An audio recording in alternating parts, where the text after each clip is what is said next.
Episode 26 अध्याय 3 कर्म योग में आप सभी का स्वागत है।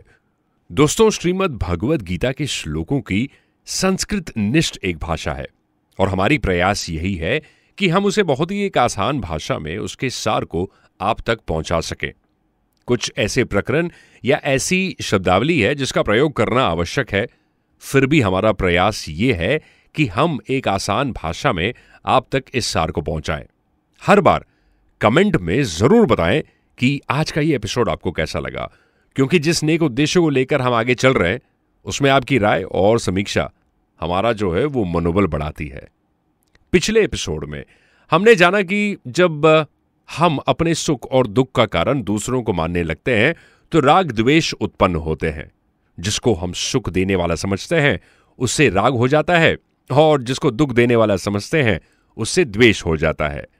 इसलिए यह मानकर चलिए कि राग और द्वेष का कोई दूसरा कारण नहीं, बल्कि हम स्वयं ही इसका कारण होते हैं। अतः जीवन में कैसी भी परिस्थिति क्यों ना आ जाए, हम अपने आप को राग और द्वेष दोनों से दूर रखना है। मनुष्य का जन्म कर्मों के अनुसार होता है और जन्म के अनुसार ही भगवान ने कर्म तय किए हैं। हमें अपने कर्मों का पालन करना है, इसी से हमारा कल्याण हो जाएगा। अब उदाहरण के लिए अर्जुन का धर्म क्षत्रिय धर्म का पालन करना है, लेकिन इस समय वो युद्ध करने के बजाय भिक्षा का अन्न खाकर जीवन निर्वाह करने को श्रेष्ठ समझ रहा है। वर्ण आश्रम के अनुसार अपने अपने कर्तव्य का निस्वार्थ भाव से पालन करना ही स्वधर्म यानी कर्तव्य है। दूसरों के कर्तव्य से अपने कर्तव्य में भले ही गुणों की कमी होने पर भी आपका कर्तव्य कल्याण करने वाला है।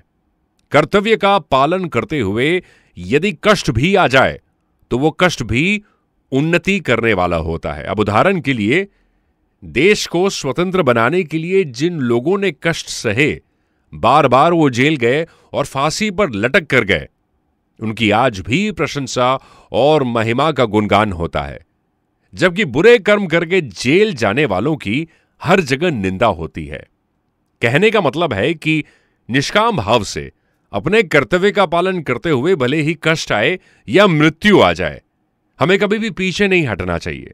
ऐसे व्यक्ति का हमेशा ही कल्याण होता है।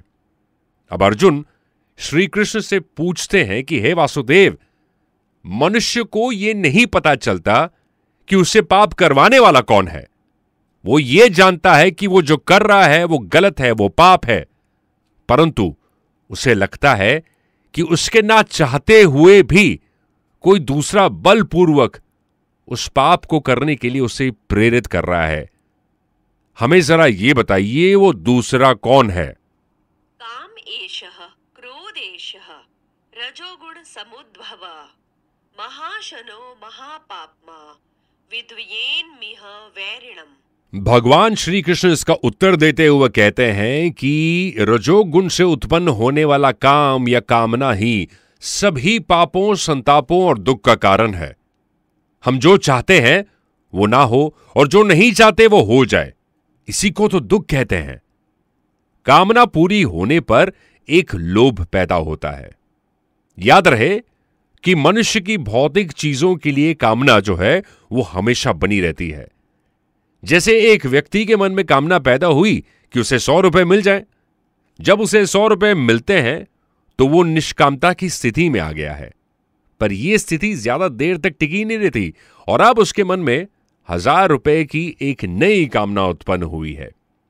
यदि इसकी इस कामना में कोई बाधा पहुंचाए तो उसके प्रति उसका क्रोध उत्पन्न होता है, और बाधा पहुंचाने वाले यदि उससे ज्यादा ताकतवर है तो क्रोध के स्थान पर भय पैदा होता है। मित्रों, आप भी मेरी इस बात से सहमत जरूर होंगे कि हम मनुष्य द्वारा कामनाओं अर्थात इच्छाओं का त्याग यानी सैक्रिफाइस करना बहुत कठिन है। पर यदि इस बात पर विचार किया जाए कि क्या इच्छाओं की पूर्ति करना आसान है, संसार में आज तक किसी भी व्यक्ति की सभी इच्छाओं की पूर्ति नहीं हुई है, तो हमारी इस बात को गांठ बांध लीजिए कि कामनाओं या इच्छाओं की पूर्ति होना असंभव है, परंतु कामनाओं का त्याग करना असंभव नहीं है। इसलिए कामनाओं की पूर्ति की अपेक्षा कामनाओं का त्याग करना सुगम है। हम मनुष्य गलती यही करते हैं कि जो काम नहीं हो सकता उसके लिए प्रयत्न करते रहते हैं, और जो कार्य कर सकते हैं उसको तो हम करते ही नहीं। कामना को नष्ट करने का सबसे सरल उपाय है दूसरों की सेवा करना और उन्हें सुख पहुंचाना। किसी को भी दुख न देने का भाव होने पर सेवा का आरंभ हो जाता है, और भूल से किसी को दुख हो तो तुरंत उससे क्षमा मांग लेनी चाहिए। जिस प्रकार धुएं से आग, धूल से दर्पण और जेर से गर्भ ढका रहता है, वैसे ही कामना से मनुष्य का विवेक अर्थात ज्ञान जो है वो ढक जाता है। धुएं के कारण आग और धूल के कारण दर्पण में प्रतिबिंब दिखना बंद हो जाता है, और जेर से ढके गर्भ को यह पता नहीं लगता कि लड़का है या लड़की। ऐसे ही कामना के कारण विवेक पूरी तरह से ढक जाता है। विवेक के नष्ट हो जाने पर मनुष्य झूठ, कपट, बेईमानी, अन्याय, पाप, अत्याचार आदि न करने वाले कार्य करने लग जाता है और मनुष्य कहलाने के स्तर से भी गिर जाता है। जिस प्रकार धुएं से ढकी होने पर आग होने का ज्ञान, धूल से ढका होने पर दर्पण होने का ज्ञान और जेर से ढका होने पर गर्भ होने का ज्ञान सभी को होता है, उसी प्रकार काम से ढका होने पर विवेक या ज्ञान हर व्यक्ति में होता है, पर कामना के कारण वो उपयोग में नहीं आता। यदि आपसे यह कहा जाए कि पानी से बड़े बर्तन में हवा भरनी है, तो आपको सिर्फ दो काम करने हैं। पहले तो बर्तन को खाली करना, दूसरा उसमें हवा भरना। असल में देखा जाए तो हम दो काम की बजाय एक ही काम करना है, बर्तन को खाली करना, हवा तो उसमें स्वयं भर जाएगी। ठीक उसी प्रकार केवल कामना का त्याग करने से हमारा जो कल्याण है अपने आप ही हो जाता है। आज का ये एपिसोड कैसा लगा हमें जरूर बताइए, और हमारी कोशिश दूसरों तक पहुंचाइए। इस वीडियो को शेयर, लाइक और कमेंट जरूर करें, और हमारे चैनल को सब्सक्राइब जरूर कीजिएगा।